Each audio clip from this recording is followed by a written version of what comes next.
임신한 아내를 살해한 혐의로 기소된 남편의 사건이 더욱 충격적으로 변했습니다. 오늘 아침 커피를 마시며 소프트웨어 가격을 생각했습니다. 이것은 2024년 살인 혐의 기소 전 링크딘에서의 리 길리 모습입니다. 그는 다음 달 재판 예정이었으나 이후 사라졌습니다.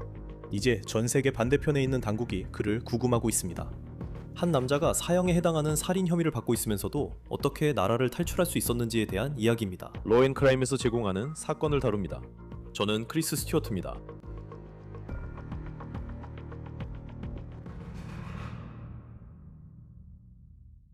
사형이 가능한 살인 혐의로 기소된 피고인 중 집에서 재판을 준비할 수 있는 경우는 드뭅니다. 리 길리가 방금 저지른 것으로 추정되는 일 이후로는 더 이상 그런 특권을 누릴 수 없을 것 같습니다. 당국은 그를 이탈리아에서 구금하고 있습니다. 잠시 후 밀라노에서 당국이 그를 불러 세웠을 때 그가 한 말을 말씀드리겠습니다. 또한 최근 몇 주 동안 검찰이 이 아버지이자 이제는 살인 용의자인 남성에게 제시한 새로운 증거들에 대해서도 조금 이야기해 보겠습니다. 하지만 그 모든 이야기에 들어가기 전에 이 사건과 이 남성이 어떤 혐의를 받고 있는지 먼저 알려드리겠습니다. 이들이 바로 리와 그의 아내 크리스타입니다. 이 사진은 몇 년 전 크리스마스 아침인 듯합니다. 소셜미디어에 따르면 이 부부는 2017년쯤 결혼해 모든 것이 잘 풀리는 듯 보였습니다. 솔직히 리는 모든 것이 잘 풀리는 듯 보였습니다. 그들은 휴스턴의 멋진 집에 살았고 리는 링크드인에 따르면 소프트웨어 업계에서 일했습니다. 아시다시피 우리는 소프트웨어 컨설팅 회사이고 저는 최근에 친구가 소프트웨어 업체를 선택하는 과정을 도와준 적이 있습니다. 집에서는 두 사람이 두 자녀를 두고 있었고 2024년에 셋째를 기다리고 있었다고 전해집니다. 하지만 2024년 10월 7일 모든 것이 바뀌었습니다. 휴스턴 경찰은 밤 11시 30분쯤 두 사람의 집에 출동했으며 신고는 처음에 자살 또는 약물 과다 복용으로 접수됐다고 밝혔습니다. 이 씨는 아내 크리스타가 반응 없이 발견됐다고 주장했습니다. 그녀는 병원 이송 후 사망 판정을 받았습니다. 그녀는 목숨을 잃었을 뿐만 아니라 뱃속의 아이도 잃었습니다. 크리스타는 사망 당시 임신 9주였습니다. 이 씨가 911에 신고한 것으로 알려졌으며 그는 아내가 자신보다 3시간 먼저 잠자리에 들었고 자신이 방에 들어갔을 때 아내를 발견했다고 말한 것으로 전해졌습니다. 버던 문서에 따르면 그는 의사들에게 아내가 자살 성향이 있거나 약물을 사용하는 사람이 아니라고 말했으며 무슨 일이 일어났는지 전혀 몰랐다고 주장했습니다. 부부의 두 어린 자녀도 이 모든 일이 벌어졌을 때 어머니가 목숨을 잃었을 때 집에 함께 있었던 것으로 전해졌습니다. 이제 경찰은 이 씨가 무슨 일이 일어났는지 몰랐다고 주장했다고 하지만 당국은 이제 진실을 밝히고 있습니다. 그 진실은 누구도 상상하지 못했던 만큼 충격적이라고 전해집니다. 법원 문서에 따르면 크리스타의 부상은 목이 졸린 것과 일치하는 것으로 전해졌습니다. 의사들 또한 이 씨가 그녀가 사망한 밤에 두 사람이 다투었다고 인정했다고 밝혔습니다. 이 부부는 겉보기에는 완벽한 결혼 생활을 하고 있었던 것으로 보였습니다. 하지만 검찰은 이 씨가 크리스타가 살해되기 전 몇 년 동안 그리고 그녀가 사망한 전후 며칠 동안 매우 우려스러운 행동을 보였다고 주장하고 있습니다. 잠시 후에 그 부분에 대해 이야기하겠습니다. 하지만 저는 크리스타가 사망한 이후에 무슨 일이 있었는지에 대해 먼저 말씀드리고 싶습니다. 이 씨는 5일 뒤 체포됐고 경찰은 사형도 가능한 살인 혐의를 적용했습니다. 여기 이 씨가 2024년 휴스턴 법정에 처음 출석하는 모습이 KHOU TV를 통해 보도되었습니다. 판사는 보석금을 100만 달러로 책정했습니다. 물론 큰 돈이었지만 이 씨는 아내 살해 혐의를 받은 그 달에 보석보증보험을 통해 보석금을 충당했습니다. 이 씨는 그 이후로 계속 구치소 밖에 있었지만 GPS 위치 추적 장치를 착용해야 했습니다. 이제 그가 이번 달 미국을 빠져나와 이탈리아에 가게 된 경위는 이 사건의 큰 부분이며 그 GPS 위치 추적 장치와 관련이 있습니다. 그리고 그가 밀라노에 도착했을 때 당국에 뭐라고 말했다고 전해지는지 말씀드리면 정말 놀라실 겁니다. 법원 문서들은 또한 크리스타가 사망하기 전 몇 년 동안 겉보기에는 완벽해 보였던 결혼 생활에서 무슨 일이 있었는지 밝혀주고 있습니다. 지난달 검찰은 리의 다가오는 재판에서 사용할 계획인 일부 증거를 제시하는 문서를 제출했으며 그 안에는 충격적인 주장들도 포함되어 있습니다. 검찰에 따르면 2024년 3월 크리스타가 사망하기 약 6개월 전 리는 레딧에 자신의 결혼 생활이 지루하다고 글을 올린 것으로 알려졌습니다. 그리고 이 남성, 현재 39세인 리는 친구처럼 지내되 성적 관계를 갖는 대학생 여성과의 만남을 원했다고 합니다. 그리고 검찰은 크리스타가 살해된 것으로 추정되는 10월 7일 사건이 발생한 그날 리가 아내 몰래 새로운 기아 텔루라이드 SUV를 구입했다고 주장합니다. 참고로 그때는 밤 11시 30분이었습니다. 그날 밤 휴스턴 경찰이 그들의 집으로 출동했습니다. 그리고 6일, 즉 크리스타가 살해되기 전날이었습니다. 검찰은 두 친구가 리를 휴스턴의 한 바에서 봤다고 말합니다. 그리고 그들은 리가 이상하게 행동했다고 생각하는 것 같습니다. 왜냐하면 바에서 그와 나눈 대화에서 그렇게 느꼈기 때문입니다. 리 씨는 자신의 어린 아들을 동성애자를 비하하는 용어로 지칭했습니다. 그리고 그 전날 가족들은 리 씨가 함께 있었던 파티에서 평소와 다르게 행동했다고 말합니다. 하지만 이제 우리는 크리스타가 살해당했다고 주장된 이후 리 씨의 행동에 대해 집중해야 합니다. 검찰은 솔직히 말해서 그가 최근에 재판을 앞두고 도주한 행동의 전조로 이 행동을 사용할 수 있습니다. 10월 8일 크리스타가 살해된 다음 날, 검찰은 리 씨가 자신이 누명을 쓰고 있고 표적이 되고 있다고 주장했다고 말합니다. 검찰에 따르면 리 씨는 자신을 돌보기 위해 나라를 떠나야 한다고 주장했습니다. 이제 10월 10일로 넘어가 보겠습니다. 목격자들은 리 씨가 휴스턴을 떠나야 한다고 주장했다고 말합니다. 그리고 이번에는 자신의 고향인 사우스캐롤라이나로 돌아가고 싶다고 말했다고 합니다. 검찰은 리 씨가 12일에 돌아가고 싶어 했다고 말하는데 그날이 바로 그가 체포된 날입니다. 또한 검찰은 리 씨가 자신의 아이들이 크리스타의 가족과 대화하는 것을 허락하지 않았다고도 말합니다. 하지만 검찰이 재판에서 사용하고 싶어하는 아마도 가장 치명적인 일화는 2023년으로 거슬러 올라갑니다. 검찰은 2023년에 리 씨가 샌디에이고에서 한 여성과 불륜을 저질렀다고 주장했습니다. 그리고 검찰은 2025년 4월과 5월 사이에 일어난 일이라고 말합니다. 그러니까 기억하세요. 이건 그가 임신한 아내를 살해한 혐의로 보석으로 풀려나 있는 동안의 일입니다. 미 씨는 자신이 불륜을 저질렀다고 알려진 같은 여성에게 연락했고 검찰은 그가 멕시코나 세계 다른 곳으로 도망갈 계획에 대해 이야기했다고 말합니다. 리 씨는 GPS 모니터를 제거할 수 있다고 했으며 내연녀와 결혼해 새 신분을 얻는 것에 대해서도 언급한 것으로 알려졌습니다. 그는 이 여성에게 자신이 나라를 떠나는 데 도움이 돼 멕시코 신분증을 아는지 물었다고 합니다. 검찰은 이렇게 적었습니다. 검찰이 소통이 2025년에 이루어졌다고 밝힌 바로 그달에 텍사스 해리스 카운티 대배심이 리 씨를 아내 살해 혐의로 사형이 가능한 살인죄로 기소했다는 점에 주목할 필요가 있습니다. 그럼 이제 증거에 대해 이야기해 봅시다. 부검 결과에 따르면 크리스타가 목이 졸려 사망한 것으로 나타났습니다. 그리고 결혼 생활에 불만이 있었던 것으로 보이고 또한 통제력을 잃어가는 듯한 모습을 보였다는 이야기도 있었습니다. 이제 우리는 2026년에 와 있습니다. 그리고 5월 4일 검찰은 이 씨가 보석 조건을 위반했다고 주장하는 문서를 제출했습니다. 검찰은 5월 1일 당국이 이 씨가 착용하고 있던 GPS 모니터에서 오후 9시가 조금 지난 시점에 장치가 변조되었다는 경고를 받았다고 주장합니다. 당국은 이 씨와 연락하려 했지만 닿지 못했다고 밝혔습니다. 오늘 우리는 이 씨의 변호사 딕 드게린과 대화했습니다. 그는 유명한 형사 변호사로 경력 중에 악명 높은 의뢰인들을 맡은 적이 있습니다. 예를 들어 HBO의 범죄 다큐멘터리 더 징크스의 주인공이었던 로버트 더스트 같은 인물입니다. 드게린 변호사는 우리에게 리 길리가 먼저 캐나다로 도피한 뒤 이탈리아 밀라노까지 비행기를 타고 출국했다고 전했습니다. 현재 길리는 그곳에 구금 중입니다. 드게린 변호사는 의뢰인의 미국 출국 시점을 확실히 알지 못한다고 전했습니다. 그리고 그는 또한 리 길리와 연락을 시도하고 있지만 아직까지 그와 대화하지 못했다고 우리에게 말했습니다. 드게린 변호사는 KPRC TV에 이 길리가 밀라노에 도착했을 때 당국이 그의 신원 정도를 믿지 않는 것 같았다고 말했습니다. 그리고 그의 변호사는 그가 신원을 밝히고 텍사스에서 부당하게 기소됐다고 주장하며 망명을 원한다고 전했다고 했습니다. 이 사건에서 흥미로운 부분은 그가 다른 나라가 아닌 이탈리아로 간 이유입니다. 그가 왜 이탈리아로 갔는지는 이 사건에서 흥미로운 부분인데 곧 이 자리에 모신 게스트와 함께 이야기해 보겠습니다. 이 씨가 이탈리아에 도착했을 때 그는 사형에 처해질 수 있다고 주장했다고 합니다.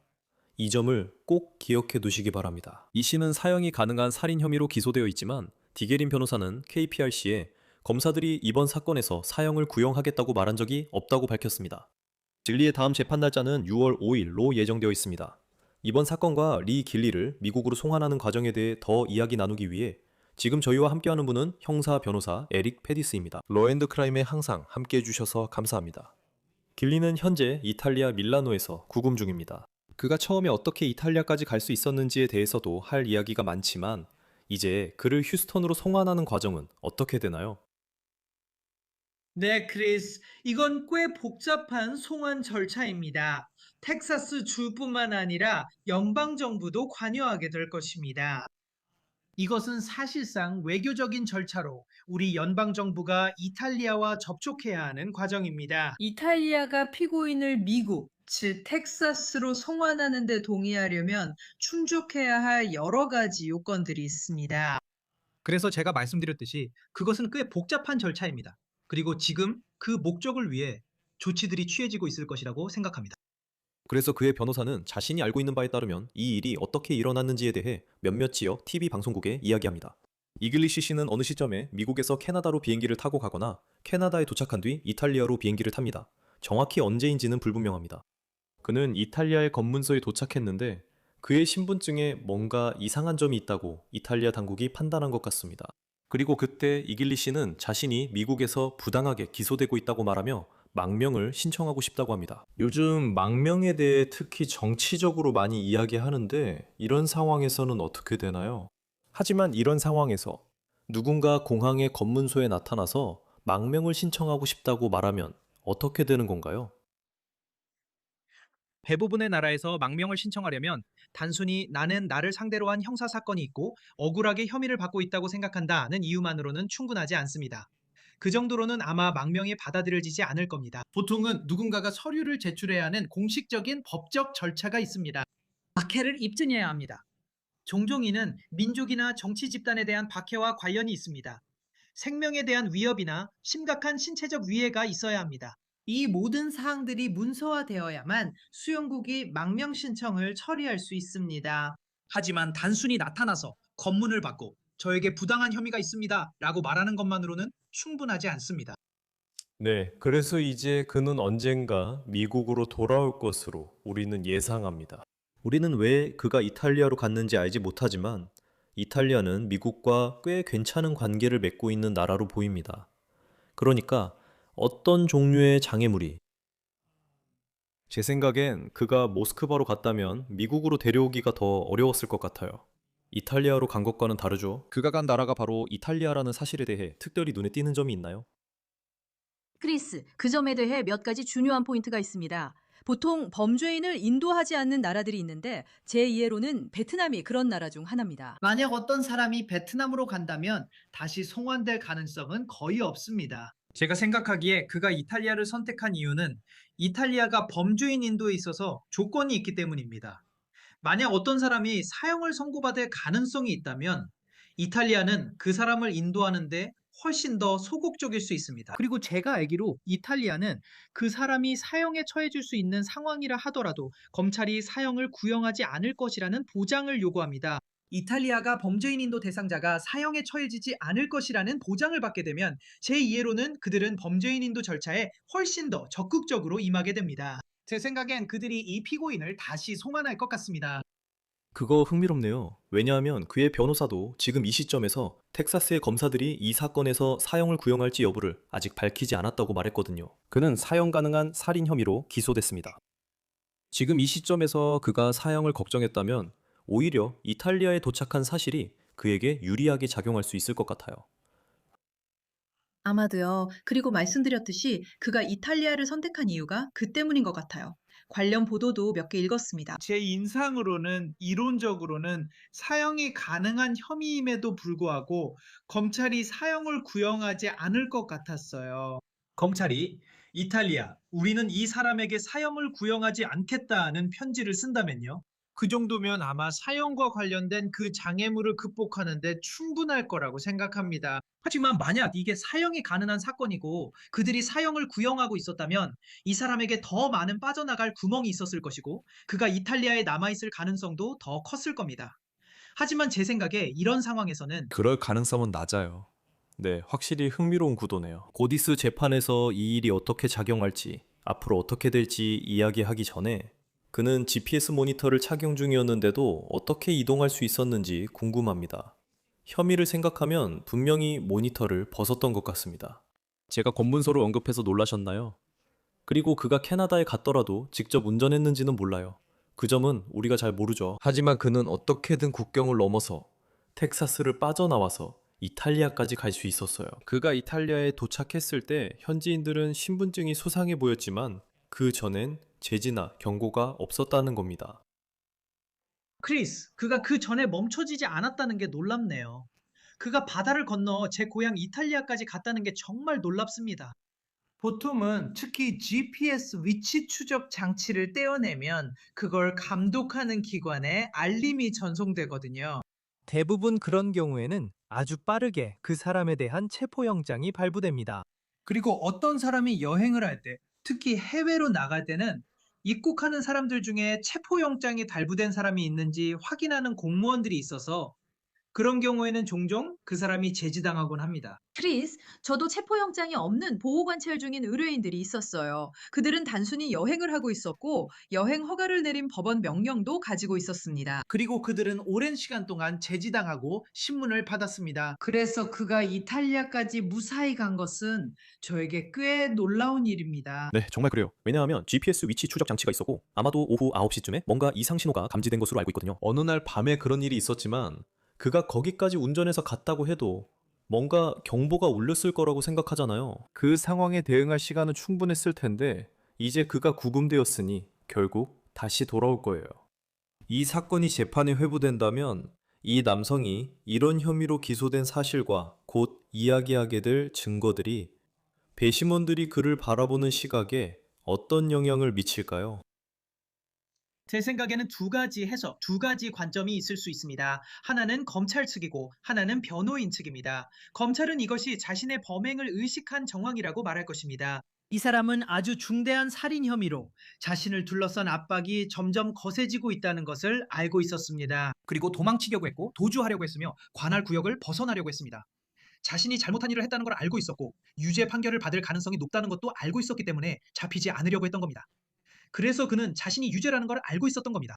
변호인 측, 말씀하신 대로 그의 변호사인 매우 유능한 딕 드게리는 유명한 변호사인데 피고인이 나라를 떠난 동기는 두려움 때문이었다고 밝혔습니다. 그리고 아시다시피 만약 어떤 사람이 가장 중대한 범죄로 잘못 고소당하고 있다면 그 사람이 겁에 질려서 순간적으로 충동적인 조치를 취해서 자신이 생각하기에 부당한 기소를 피하려고 할 수도 있다고 생각하는 것이 비합리적인 일은 아닙니다. 그래서 이 부분은 배심원단이 다른 모든 상황을 고려했을 때 어떤 해석이 가장 합리적인지에 달려 있습니다. 몇 주 전에 검사들이 이길리 씨를 상대로 한 사건에 포함시킬 수 있는 몇 가지 일화들을 정리한 문서를 제출한 것으로 알고 있습니다. 그리고 적어도 검사들의 말에 따르면 처음부터 이길리 씨는 도시를 떠날 생각을 하고 있었던 것 같습니다.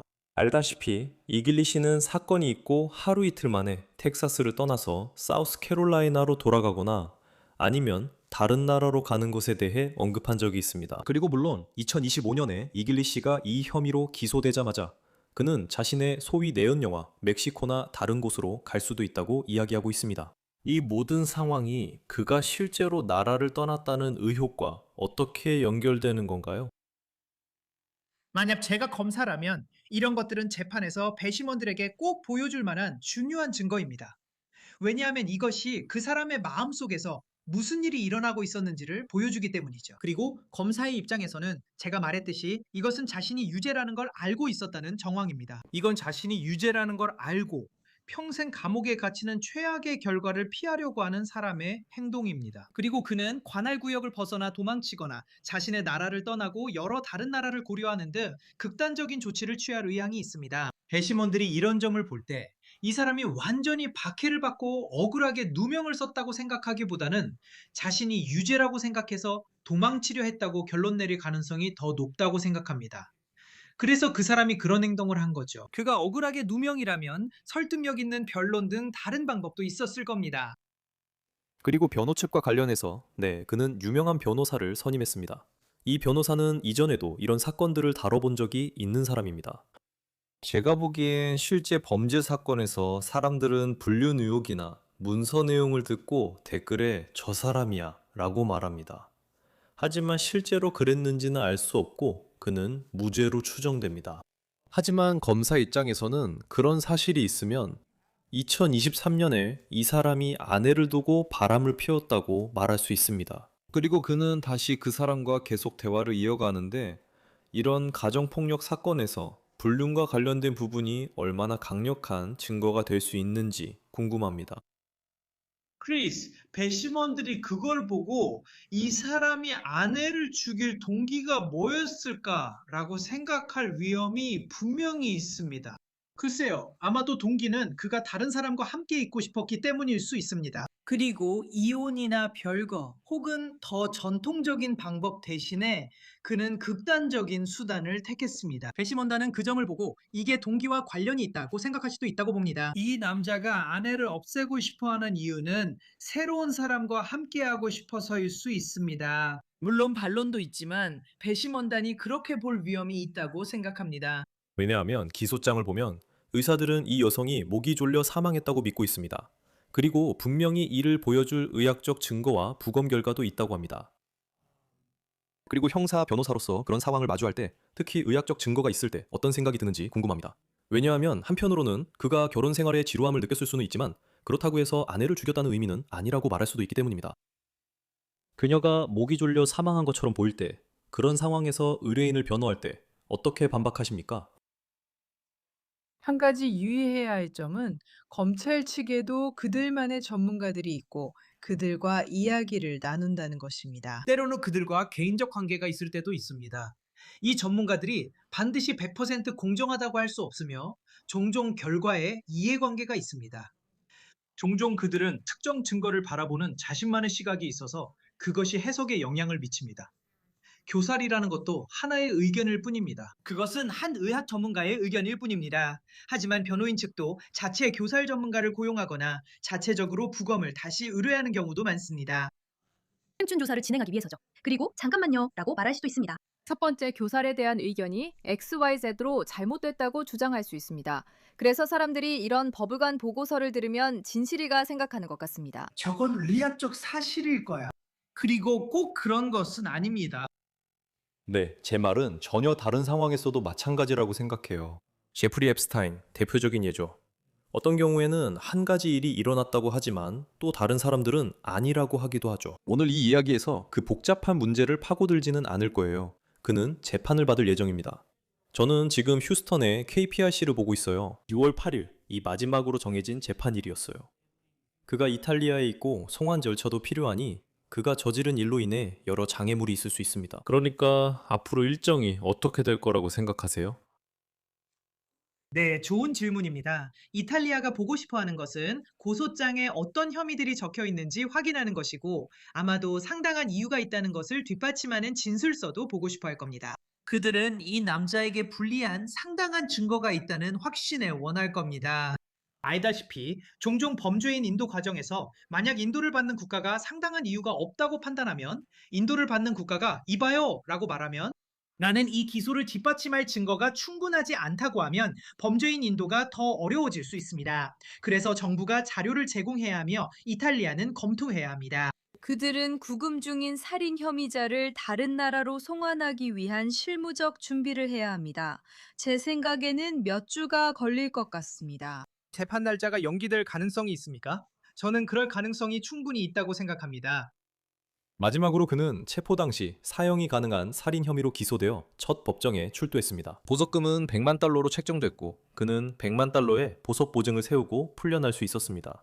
그걸 알고 나서 말인데 사형이 가능한 살인 혐의를 받은 피고인이 그처럼 오랜 기간 동안 실제로 밖에 나와 있는 경우가 얼마나 흔한가요? 그러니까 이제 보석이 취소된 건 알고 있고 그리고 해외로 도피하면 상황이 달라진다는 것도 알죠. 하지만 일반적으로 그런 혐의를 받고 있는 사람이 재판 전 구금 대신 GPS 추적 장치를 차고 집에서 시간을 보낼 수 있다는 게 놀랍게 느껴집니다. 그건 꽤 드문 일이에요, 크리스. 제가 주로 활동하는 콜로라도에서는 가장 높은 수준의 살인 혐의가 적용됐을 때 판사가 아예 보석을 허가하지 않을 재량권이 있거든요. 그래서 판사가 보석을 허가했고 이 사람이 보증인이 보석을 세우도록 도울 자금이 있었다는 점 자체가 살인 혐의를 받고도 밖에서 싸울 수 있다는 점에서 꽤 드문 일입니다. 하지만 말씀하신 대로 이제 그 모든 건 사라질 겁니다. 보석은 취소될 거예요. 그는 보석 보증인에게 엄청난 돈을 빚지게 될 겁니다. 게다가 보석 조건 위반으로 추가 기소될 가능성도 높아요. 게다가 이 사실은 죄의식을 보여주는 정황이라고도 할 수 있습니다. 그는 재판이 시작되면 벗어나야 할 더 깊은 구덩이에 스스로를 빠뜨린 셈이죠. 사실 좋은 지적을 해주셨네요. 그게 아마 제가 처음에 했어야 할 질문 중 하나였을 거예요. 그러니까 그가 보증인을 통해 보석을 세우는 거죠. 그러면 그가 도망쳤다는 사실이 물론 아직 혐의이긴 하지만 그 전체 시스템의 재정 상황에 어떤 영향을 미치게 되는 거죠? 맞아요. 보통 어떻게 되냐면요, 크리스. 예를 들어 이번 경우에 100만 달러의 보석금이 있다고 해봅시다. 피고인이 보증업자에게 가서 저 혼자 100만 달러를 낼 수 없으니 대신 내줄 수 있나요? 라고 묻는 거죠. 보증업자는 최소 20%, 즉 20만 달러가 필요하다고 말합니다. 피고인은 그 돈을 보증업자에게 줍니다. 피고인은 모든 재판에 출석을 약속합니다. 이는 보증업자가 판사에게 본질적으로 약속하는 내용이기 때문입니다. 그래서 그 조건이 위반되면 그 보석은 취소됩니다. 보증업자는 돈을 잃을 가능성이 높으며 피고인에게서 직접 회수해야 하지만 실제로 거의 회수하지 못할 것 같습니다. 그래서 정말 큰 혼란입니다. 그리고 이 사람이 만약 이 사건에서 어떻게든 다시 기회를 잡는다고 해도 다시는 보석을 허가받지 못할 겁니다. 그는 오랫동안 감옥에 있게 될 겁니다. 그리고 보석 조건 위반 역시 보통 상당한 기간의 수감 처벌이 따릅니다. 네, 그가 이탈리아에 갔다는 사실을 언급하셨는데 아마 그 일로 앞으로 보석에 대한 논의는 완전히 끝날 겁니다. 에리페디스 형사 변호사님, 이 사건에 대해 이야기 나눌 수 있어서 좋았습니다. 함께해 주셔서 감사합니다. 언제나 영광입니다. 로앤크라인 사건 전해드렸습니다. 유튜브와 스포티파이에서 구독해 주시고 피콕에서도 스트리밍으로 만나보실 수 있습니다. 크리스 스튜어트였습니다. 다음에 뵙겠습니다.